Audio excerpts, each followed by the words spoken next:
Welcome back to another episode of Good Morning KU Sports. We have a great show lined up for you today, which will cover NBA and MLB season predictions, KU sports, college football, and the NIL.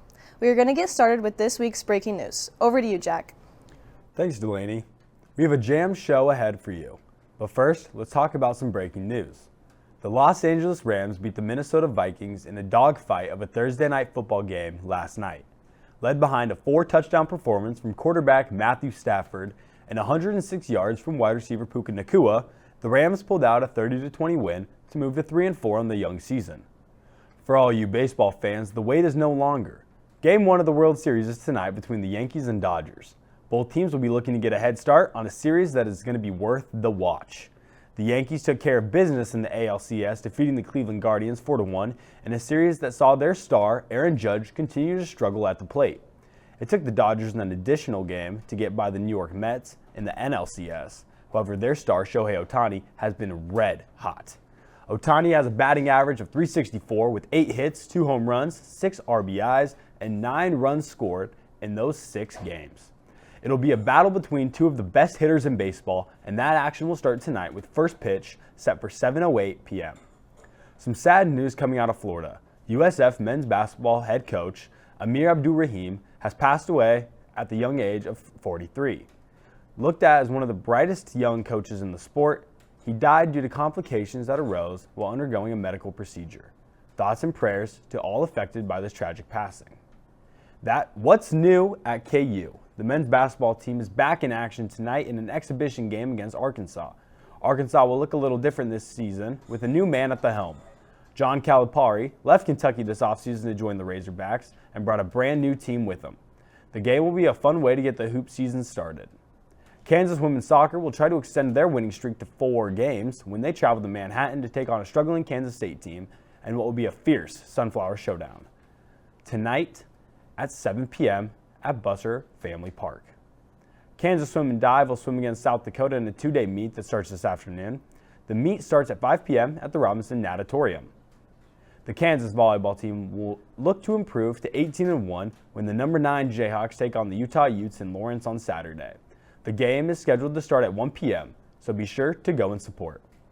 Last but not least, the Kansas football team travels to Manhattan to take on the number 16 ranked Kansas State Wildcats on Saturday. Kickoff is scheduled for 7 p.m., so make sure you clear your schedule. That's all the breaking news we have for this week. Now let's send it over to Ryan to give us a breakdown on that Sunflower Showdown contest on Saturday. Thanks, Jack. And if you're not fired up for this weekend of sports ahead, I really question if you're a true sports fan. While finally getting back on track last Saturday with the homecoming blowout win over Houston certainly feels great, the road only gets tougher from here. We have finally made it to Sunflower Showdown week, and the upset-minded Jayhawks will make the trip out west to Manhattan and face a red-hot K-State team ranked 17th in the country with a 6-1 record. The first half of the season has certainly been disappointing for the expectations that this KU team had. This game has been circled on the calendar for this program, especially after dropping a game last year against them that KU probably should have won.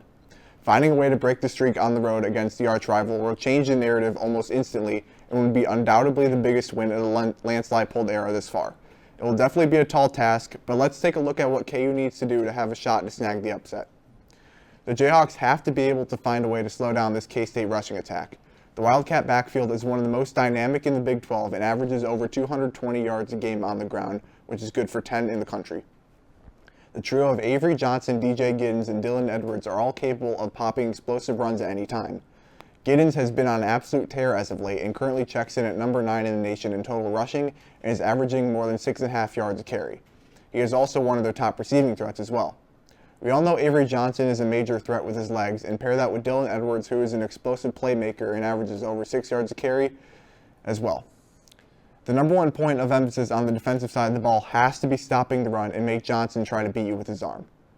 Wide receivers Jace Brown and Keegan Johnson are 2 weapons that the Jayhawks need to keep in check. Brown leads the Wildcats in every receiving category and has racked up 420 yards with 3 touchdowns so far in the season. Keegan Johnson is another guy that has been reliable as well. He's talented over 200 yards. Even though it's a run-first team, Avery Johnson and the pass game have shown signs of being potent, and this Jayhawks secondary will have their work cut out for them. It is imperative that Jalen Daniels and the passing attack show up on Saturday. K-State has one of the worst pass defenses in the Big 12, surrendering 250 yards a game through the air. If Daniels, Grimm, Skinner, and company bring their A game and put the offense in position to put up points, the game flow will improve tremendously for KU. That being said, the Cats have a very opportunistic defense which has a knack for causing turnovers with a strong defensive line that has brought home 20 sacks so far this season. So staying ahead of the chains is a must. On the flip side, K-State has a top 5 rushing defense in the country, allowing less than 3 yards a carry. Good news for the Jayhawks is that Devin Neal is still Devin Neal, and Daniel Highshot is no slouch either. There is no doubt that both of them will be ready to rock in Manhattan. So there you have the 3 keys. Slow down the K-State rushing attack, limit the pass game, and stay ahead of the chains on offense to open up the pass game. It's been a rough season thus far, but if there's anything the 2024 college football season has taught us, is that anything can happen on any given Saturday, especially in a rivalry game. K-State is currently a 10.5-point favorite, and the game will kick off at 7 p.m. on ESPN2. Can the Jayhawks upset their in-state rivals for the first time since 2008 and keep cementing Lance Leipold's legacy as a KU legend? Or will a red-hot Wildcat team keep playing a high-level football and look like one of the Big 12 title favorites? Should be a fun game and a great opportunity for this KU program to make a big statement and come away with a season-defining win. Now over to Zach with KU Volleyball. Thanks, Ryan. If Jalen Daniels plays like he did last week, I think KU's got a real chance. While all eyes are set on the Jayhawk football team going into this weekend, there's another KU sport that is not getting the attention it deserves. I'm talking about KU Volleyball. The Jayhawks are ranked number 9 in the country and are on a roll right now. They're currently undefeated in conference play, sitting atop the conference standings, and are 18-1 overall, with their only loss being to a really good Creighton team on the road. The last few weeks have been full of big matchups for KU, and the Hawks have taken down each opponent, continuing their undefeated streak in conference play. Let's take a look at KU's last 4 matches. On Wednesday night, the Jayhawks took down the Iowa State Cyclones in an impressive match at home to win their 8th straight. Now back on October 17th, the Dillon Sunflower Showdown came to Lawrence, and though our Jayhawks nearly fell to the Wildcats after going down 2-1, strong 4th and 5th sets propelled KU to an impressive victory against their rivals.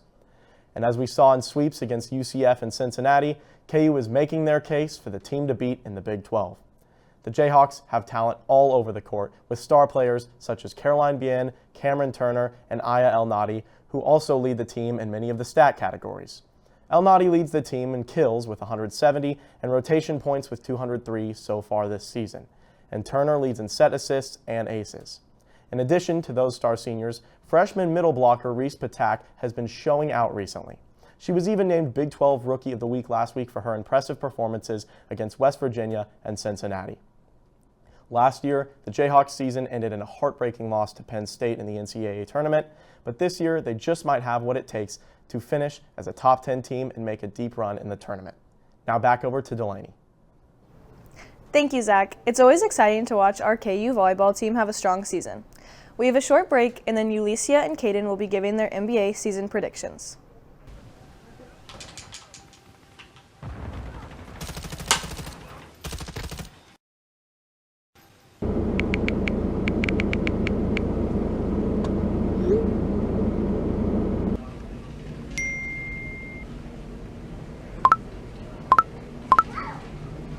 Knocks it down from distance.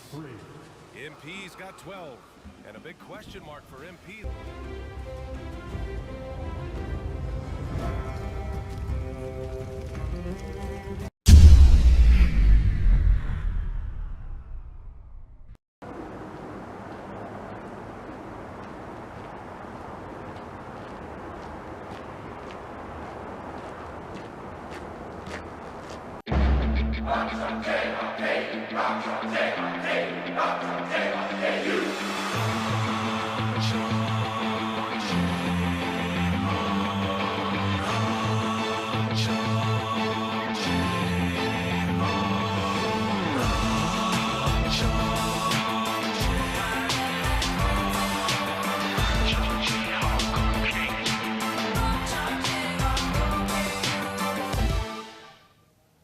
Welcome back to Good Morning KU Sports. I'm Caden, I'm joined by Ulysia. The NBA season is back in full swing, and with a little less than a week of games played, what are your predictions for the season? Do you have a favorite for MVP?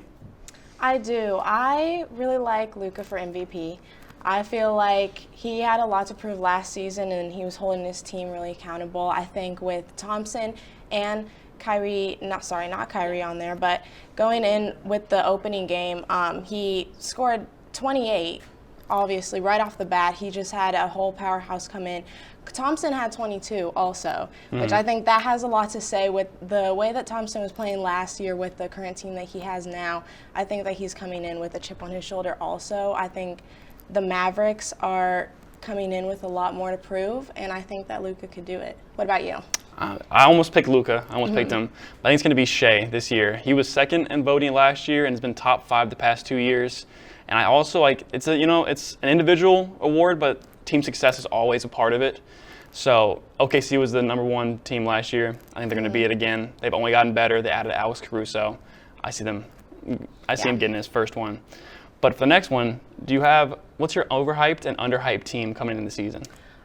So when I say overhyped, I kind of want to say the Nuggets. I really do. I think that each season that we've come in since they won the championship, even last year we had a lot on their plate, and we kind of expected them to kind of perform the same.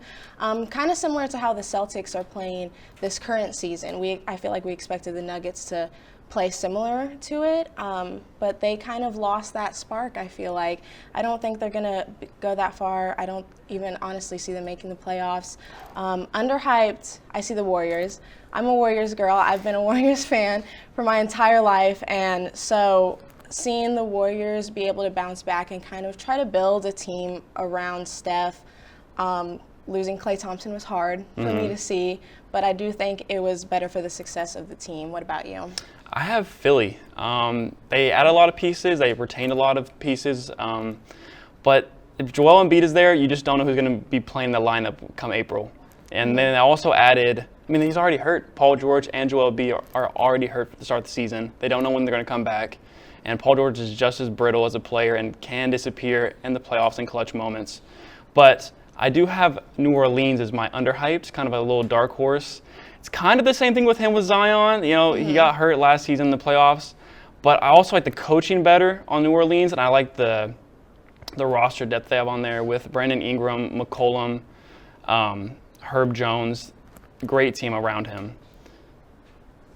Yeah, all right. And then just a little segue. I kind of want your opinion on this. We saw LeBron James and LeBron James Jr., Bronny James, going on the court at the same time, walking on the court together. How did you feel when you saw that father and son duo doing that for the first time in NBA history? It felt great. If he wasn't the GOAT before, he's the GOAT now, I actually like Bronny as a player. I thought he was a good pick, like late in the draft. I feel like he's a good 3-and-D player if he can figure out his 3-point shot, and he's good on defense. So I like the pick, I like the moment, and probably won't see it again. Yeah, some people say that LeBron might retire after this year. If he does, do you see Bronny staying with the Lakers, or do you see him moving down to G League? I think he may move down to the G League just after this season, just to get some more reps, because he can play more, get some more minutes. For sure. But I see him coming up at some point. I think he's a good player. He's athletic. He's a little undersized, but he has the genes for it. Yeah. 100%. Just to throw in this quick little stat I found. So the greatest father-son scoring duo is LeBron and Bronny James with 40,090 points. To put into comparison, this is going against Kobe and his dad when he played in the NBA, and then also Steph and his dad. But about those 40,000 points scored, 40,090 of those points were LeBron, which means that LeBron scored more than Kobe and his dad and Steph Curry and his dad combined. What do you think about that and LeBron's GOAT status right now? It doesn't surprise me, honestly.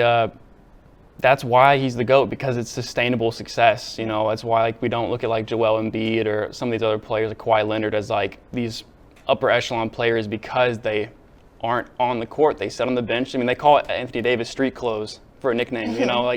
They don't play. And while Anthony Davis has looked good this season, it's part of the game. You have to be out there the 82 games. Just kind of it's the name of the game. And then, so do you have a final matchup prediction and winner? Yes, so for the East Conference, I do see the Celtics taking that. I do think they're going to match up with the Warriors, honestly. I have to say that. The Warriors are my team. I feel like Boston has just coming in right off the bat. They still have a chip on their shoulder. Jason Tatum, he missed out on a great opportunity with Team USA. He was playing under Kerr. didn't get any minutes in. Jaylen Brown feels like he should have been on Team USA. He didn't make all NBA first team. So I think that they still are going into this with more to prove, and I feel like they're going to take it out. I do think that they will, unfortunately, beat the Warriors, and I do see them winning the finals this year. What about you? Yeah, I also have Boston winning. I do them coming out of the East. I think the Knicks will be better, and they're kind of like my dark horse in the East to come out. They looked really bad the first game, but they got some new pieces, so they're figuring it out. I have Memphis. I think it's the Ja Morant revenge tour this season. He's coming back from, I think, the injury and then also like the suspension from back-to-back seasons. So I think he's going to show up and show out for that team. They've always been good without him, and putting it back in it, I think he hit a game winner his first game in, so it's going to be good. But that's all we have for you. After the break, we're talking World Series baseball.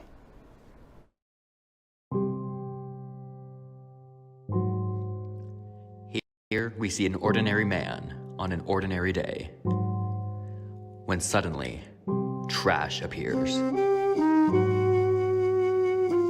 What would you do if you were in his shoes? Would you be a bad citizen and simply ignore the trash? Or would you be a good citizen and pick the trash up? Here we see a trash can, a good citizen's greatest weapon. A good citizen will see litter, pick it up, and throw it away. Become a good citizen today.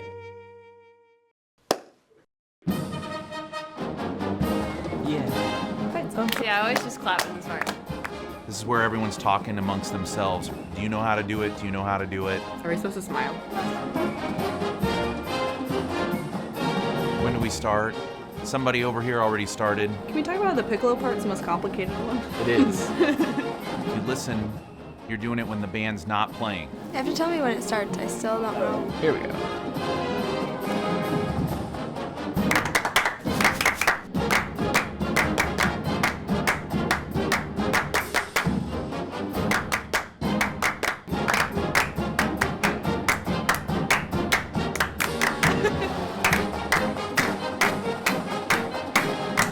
Just clapping now.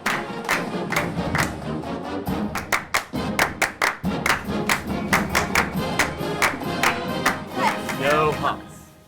Nailed it. I practiced this morning. Mine was just two people. It has a right and a wrong way of doing it.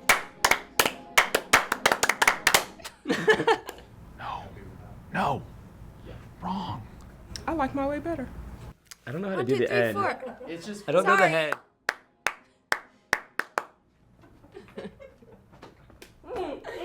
It's hard by yourself. Welcome back to Good Morning KU Sports. I am joined alongside Caden Baird and Zach Newkirk. I'm Tyler Bermundo, and it is finally here, the World Series. Yankees versus Dodgers, matchup of two of the juggernauts of the MLB. I mean, I can't say this wasn't a predictable matchup, but these two teams have just been so good all season. Caden, early predictions, and maybe a player you have watching in the series. Mookie Betts, he showed up. He's been in 2 World Series before, so he's been here before. He has the MVP from the first one. I think he's leading the Dodgers in RBIs right now. I think he's going to show up immensely for this team. Zach? Yeah, I'm actually going over to the Yankees. I'm going to take Luke Weaver as someone to watch the closer. He has been phenomenal, and he's been able to go 6 outs, 8th and 9th inning, and so I think he's someone to really watch to make a big difference for this Yankees team. So I'm going to stay with the Yankees, and I'm going to talk about Aaron Judge, right? A guy that has had a pretty abysmal postseason, especially compared to his regular season stats. He's batting 160 with an on-base percentage of 317 and slugging 387 with a horrendous strikeout rate, up around 50%. But Judge against the Dodgers this season, they played a 3-game series back in June. He hit 650 and faced Yoshinobu Yamamoto and had a couple hits against him. So there's a guy that has not really figured out this postseason, but he has a ton of postseason experience, and he's a guy that I think can step up. Now, he also has some of the best hitters in the league hitting after him. You have Juan Soto and Giancarlo Stanton. Guys, tell me more about this triple threat on both sides. There are 7 MVPs in this game coming up. I mean, that's crazy. Yeah, so the Yankees just have such a deep lineup, and that's one thing that I really like about them, and that's why I'm picking them to win. I just think from having Soto to Stanton as your 2 to 5, but then you've got guys like Jazz Chisholm and Anthony Rizzo and Gleyber Torres. I mean, the lineup is just so deep, and they've got guys that can hit the ball, put the ball in play at all parts of the lineup. And another thing that I like about the Yankees is they are so hard to get out. They foul the ball off a lot. They draw a lot of walks. They're just tough outs, and I think that really sets them apart. Yeah, I don't have the Yankees winning, but I do like that team. I think the pitching is a lot better than the Dodgers for them. But as the lineup goes down, I don't think Jazz Chisholm has played his best this season. Obviously, Aaron Judge is not playing very good. He doesn't play very good most postseasons. I think he's just kind of in the yips right now. It's kind of a one-man show for the Yankees at the moment. You know, Stan has 10 RBIs, and he's the only one with double-digit RBIs for the Yankees this postseason. And let's start with today's game. So we have a matchup, Garrett Cole against Jack Flaherty. Garrett Cole has been tremendous in the playoffs so far, pretty much mirroring his regular season stats, He is 1-0, 16 innings pitched, 3.13 ERA, hold opponent batting average 297. And he's going up a guy, like you mentioned, the poor pitching from the Dodgers, Jack Flaherty, who's supporting an ERA up over 7. How do we think tonight is going to go, being in Los Angeles? Yeah, I think it's going to be a Garrett Cole masterclass. I think he's been great this postseason, and I don't expect any different. And so I just think he's going to be dominant tonight. I can see him going deep into the game, and I think it'll really benefit the Yankees. I have Dodgers. Dodgers all the way. I'm all aboard the hype train. I was a little late to the station. All aboard. The Mets, the Yankees, they don't have enough firepower to keep up with the Dodgers. I think it's going to be probably a 3-1 win game for the Dodgers. Well, that's a bold claim. I am on the Dodgers train. Don't get me wrong. I have been since the start. They still have Shohei Ohtani, who, I mean, his postseason stats are incredible. With runners in scoring position, he's batting over 750. Mm-hmm. With guys not in scoring position, he was 0 for 19 at one point, and then he had a leadoff home run against the Mets. So, but he's going to be there. He performed tremendous in the World Baseball Classic the last time he was in a playoff setting. And I like the Dodgers. I do think it's going to go all the way to 7 games. That's my final prediction. Dodgers in 7. I've got Yankees in 7. Dodgers in 6. Well, I like it. Zach Newkirk, again, in the minority, has been as I always am.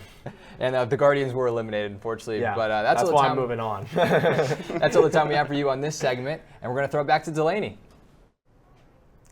Thank you, guys. As a Royals fan, I want the Yankees to win just so we can say that we lost to the winner. But I guess we'll just have to wait and see.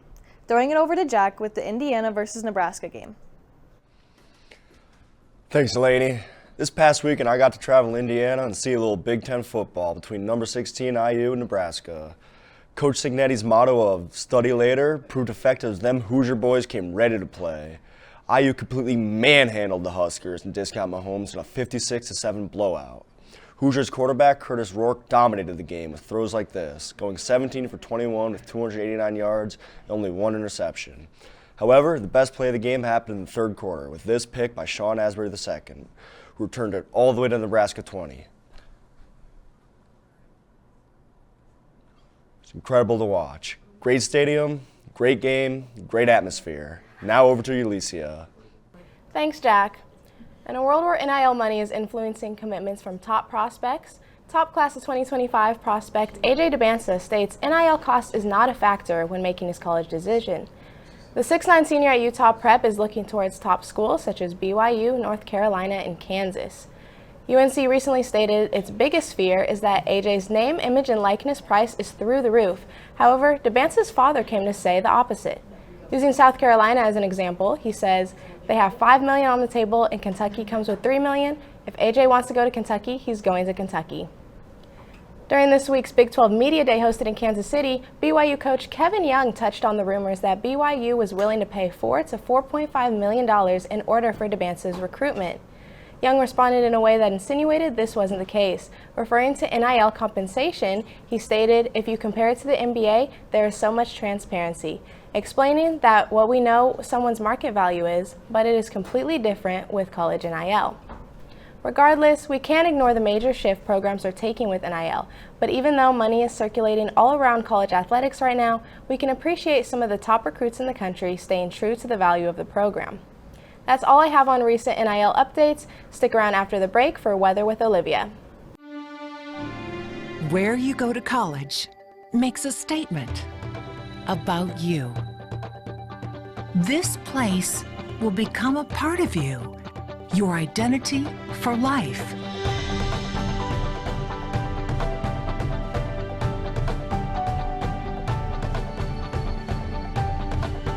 The University of Kansas, a great place to be you. Good morning, KU. Welcome back. We're going to be talking about the weather right now, some upcoming headlines for this week. We're expecting some cooler temperatures this weekend, and that's because we just had a storm system pass through last night. You probably heard the rain last night. We got a good amount of rain. We haven't had rain in quite a while, so it's a nice change of pace. We also have the Sunflower Showdown this weekend, so we're going to take a look at the forecast for the game and what you should expect while you attend. And we're also going to take a look into the future and see about possible rain chances ahead later in the week and how that could impact some of our sports going on later on. Now, taking a quick look outside, this is in West Topeka. As you can see, we're having clear, sunny skies, and this has been the typical pattern that we've been seeing most days throughout the month of October. And looking at satellite, as you can see, we really don't expect any clouds throughout all of Kansas today. You can see the remnants of the storm system that passed through last night. There's a little bit of showers and storms throughout that region of the United States, and there's a bit of clouds out more towards Denver and throughout the Rockies, but we shouldn't be seeing any of those impacts. For our location, we're expecting mostly sunny skies throughout the next couple of days, as that's the pattern that we're in currently. Now taking a look at temperatures, as you can see, Lawrence, we're sitting at about 57, as well as Topeka. Osage City is at 58. Tonganoxie and Kansas City are both at 56. So overall, pretty mild conditions. What is not mild outside right now is the wind speed. We're currently experiencing some pretty fast winds this morning. Lawrence is at about 14 miles an hour. Ottawa is at 16, so we're experiencing right around that 12 to 15 mile an hour winds, and we're also experiencing some gusts with those. So if you're walking across campus right now, you're probably noticing it's pretty gusty out there. We're experiencing about 20 to 25 mile an hour gusts right now, and that's going to last through the next couple of hours. As we look for the rest of the day, we're expecting temperatures to increase, not a terrible amount. We're expecting to max out at about 68 degrees today. But as you can see, those wind speeds are really going to drop from about 25 mile an hour gusts down to 14 and 8 miles an hour as we enter the evening. Now for tonight's low, we're looking at a low of about 36 degrees and mostly clear skies. So if you're going to be outside tonight, you're probably going to want a jacket. It's going to be pretty cold, but we're not expecting any weather to be impacting you at all for your any plans or events you have. Looking at tomorrow's forecast schedule, we do have the Sunflower Showdown, and it's an evening game, so you're definitely going to want to take the weather into consideration when you're planning on dressing for the game. Now, if you're attending any pregame events, we're expecting mostly sunny skies and temperatures around 65 degrees. That's going to be the warmest it's going to be. Once we hit kickoff, the sun's going to set and we're going to start to experience some colder weather. So temperatures are going to be in the mid to upper 50s for kickoff, and then as we reach the fourth quarter, we're going to be down into the upper 40s. So you're definitely going to want to wear some layers, consider a jacket for the game, but there should be no significant weather impacting the game other than it might be a little chilly. And looking ahead at our future forecast, we are expecting to see some rain building in across central Kansas. That's then going to move into eastern Kansas across the region Wednesday into Wednesday night. Now, although this is pretty far away and a lot can change between now and then, it is important to start considering this event, as we do have some sporting events on Wednesday that can be impacted by this weather. One of which being women's soccer. They have the first round of the Big 12 championship on Wednesday, so we're expecting about a 60% chance for showers and storms on that day. Now again, this can change, but it's definitely something to think about for those game times, as they're both in the morning as well as in the evening. As for the rest of our sports though, we're not really seeing much weather-wise. Most conditions will be very good for travel if you're planning on traveling to any of the men's basketball games coming up. We finally are having some exhibition games this week, so don't expect any issues with weather there. It just will be a little bit colder in the evening if you have a later game, or it'll be relatively sunny and beautiful for the earlier days. And looking ahead at our 7-day forecast, we can see temperatures are going to be a little bit cooler throughout today and tomorrow, but that's not going to last. We're going to warm right back up into the 70s and mid-80s by Monday and Tuesday. Now, on those 2 days, we are expecting some pretty fast gusts with those days, around 35 to 40-mile-an-hour winds. So we are on the lookout for some possible fire weather issues on those days. And then as well on Wednesday, you can see we have that chance for storms. And Thursday, because of the rain coming through, we're expecting the winds and the temperatures to kind of die down, and we should have a nice cooling period at the end of the week. Back to you, Delaney. Thank you, Olivia. It will definitely be a great fall day for football tomorrow. Make sure you tune in to the Sunflower Showdown tomorrow night to watch our Hawks take on the Wildcats in Manhattan. That's all we have for you today. Please make sure you stick around for Playmakers at noon. And as always, rock chalk.